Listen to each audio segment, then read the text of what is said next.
You know, nothing beats comfort food, and Chef Errol Graham, the executive chef at Tony G's Soul Food, definitely knows a thing or two about soul food. All right, he's joining us this morning. Chef, we're making some pan-fried pork chops, and boy, do they look delicious. Well, they are. But there's got to be a secret to really making soulful pork chops.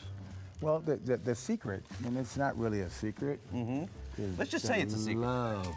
Oh, love, okay. Prepare everything with love. You know, that's something in common with a lot of the chefs is love. You got to put love in the food, right? You got to put love in the food, and you actually have to love what you're doing. And you got to love what you're doing. And that transfers to the food, and then people feel it, and they always right. And they're like, hey, I feel the love. They feel it. Okay, so what's the first thing I need to do to making a real good, lovable pork chop? Okay, so we're pan-searing them. There's many ways to cook pork chops, of course, fried and baked and whatever, but we're pan-searing them today. And so the secret to pan-searing the pork chop is the heat of where you're cooking steaks. Now, you want high heat or low? You want high heat, basically. Okay. But you don't want it like blasting, like nuclear type of heat.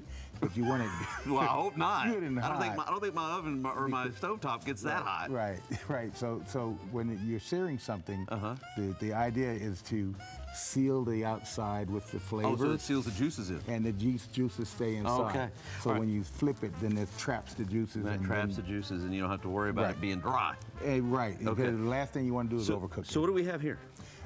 You have your flour. That's just flour. Okay. And so what you need to do, Paul, is you need to season these bad boys. Oh, season them first. Yes, sir. Okay. I got some salt, pepper, and garlic. Just granulated garlic. Just yeah. There you go. That's perfect. Okay. Perfect. All right. And then what do we got here? And then you got granulated garlic. That's one of our. Oh, okay. We put that in just about everything, and a little bit of garlic. So now I always have to say this is a little bit of the secret here. I don't do the garlic. See, that's why mine it's not a secret anymore. Right. I just gave it up. Everybody at home knows now. Garlic is the deal. Okay, and that's just kosher salt. I was about to say this doesn't look like ordinary salt. It's kosher. We use the kosher salt. Why kosher instead of just? Well, you know, it's that refined salt that you use in shakers, it has a different intensity. Kosher salt is a lot mellower. It's the way it's produced is a lot different. All right. Okay, so now I got it all. So what do I do now? Okay, so now you're gonna dredge it in your flour. Do I just put it in? You just dip it down. Well, there you go. You didn't supposed to dredge your shoe, Paul, but then shake it off. I dredge more than the pork chops on that one. All right. Hey, all right. Hey, while I'm doing this, tell us what Tony G's, what it's all about. Well, what we're all about, like I said, we're about the good food, of course, and we have put love in everything. Our mantra is every day's like Sunday. When you walk in the door, you're going to feel the love and the comfort. Is like Sunday. It's like you're at home when you walk in our front door. Okay, I love that. And so, what are your best sellers?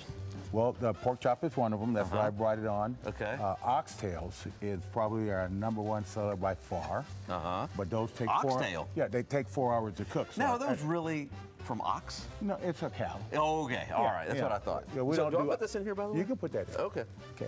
And so our oxtails is the best seller, and then we have our fried catfish. It's probably right up there. And then, of course, fried chicken. Soul food fried chicken, you got to have that. You got to have that? And so those are our 3 top sellers. Boy, I tell you what, it sounds really, really good. And this dish right here, you've got mac and cheese, some collard greens, and also the pork chop there, right? And like those are, we have several sides that accompany whatever entree that you choose. These are 2 of our most popular, the mac and cheese and the collard greens. Collard greens, I sell 20 pounds of collard greens every hour. If they're done right, they're fantastic. They take 3 hours to cook as well. How long does this take to cook? That pork chop is going to take about 8 to 10 minutes. Okay. If you want it, people don't really like medium rare pork.